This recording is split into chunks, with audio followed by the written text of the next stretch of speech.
आयरा को जब पता चलता है कि कामयार का भयानक एक्सीडेंट हो गया है तो वो घर में बिना किसी को बताए कामयार से मिलने के लिए निकलती है। वो कामयार के लिए बहुत परेशान होती है और रास्ते में कामयार को दुआएं देती आ रही होती है। इधर जब कामयार को होश आता है तो सबसे पहले उसकी दादू उससे मिलने आती है। इसके बाद कामयार की दादू कामयार का कान पकड़ कर कहती है, भला ऐसे भी कोई मदहोश होकर गाड़ी चलाता है। कामयार कहता है, क्या करूं दादू, बस ध्यान नहीं रहा। इसके बाद कामयार की दादू कामयार से कहती है, बेटा अब भी वक्त है, सब कुछ बदला जा सकता है, वो अब भी तुम्हारी राह देख रही होगी। कामयार कहता है, नहीं दादू, अब कुछ बाकी नहीं रहा, अब कुछ भी बदला नहीं जा सकता और खासकर मेरे जैसा इंसान कभी भी बदल नहीं सकता। और अब बेहतर यही होगा कि मेरे सामने कोई भी आयरा का नाम नहीं ले। 200 इतने में आयरा भी आ जाती है। कामयार और उसकी दादू आयरा को यहाँ देखकर शौक हो जाते हैं। इसके बाद कामयार की दादू बाहर चली जाती है। कामयार आयरा को देखकर अपनी निगाहें मोड़ लेता है। इसके बाद आयरा कामयार से कहती है, मैं जानती हूँ तुम मेरी शक्ल भी देखना पसंद नहीं करते, मगर क्या करूँ, जब से तुम्हारे एक्सीडेंट के बारे में सुना सुकून ही नहीं आ रहा था, सोचा तुमसे मिलने आ जाऊं, तुम्हें देखने आ जाऊं। कामयार कहता है, तुम्हारे ही दिए हुए जख्म है, क्या फर्क पड़ता है, तुम आओ या ना आओ। आयरा आंसू बहाकर कहती है, कामयार क्या तुम मुझे कभी माफ नहीं कर सकते। कामयार कहता है, बिल्कुल भी नहीं, जिस तरह तुमने सबके सामने मेरी मोहब्बत को रौंदा है उसके लिए मैं तुम्हें कभी भी माफ नहीं करूंगा।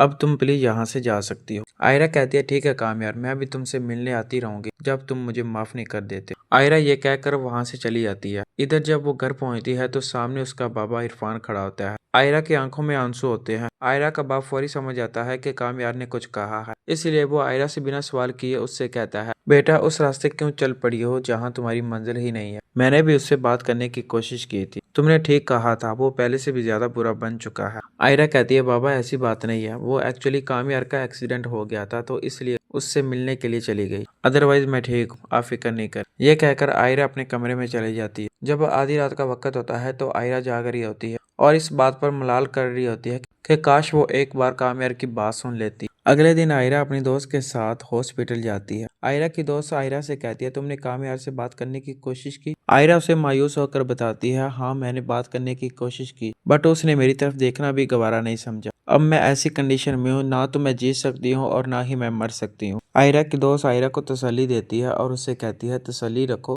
कामयार अब भी तुमसे मोहब्बत करता है, उसके अंदर गुस्सा है, वो तुम पर अपनी भड़ास निकाल रहा है, तुम मुझसे बात करती रहो, वो जरूर मान जाएगा।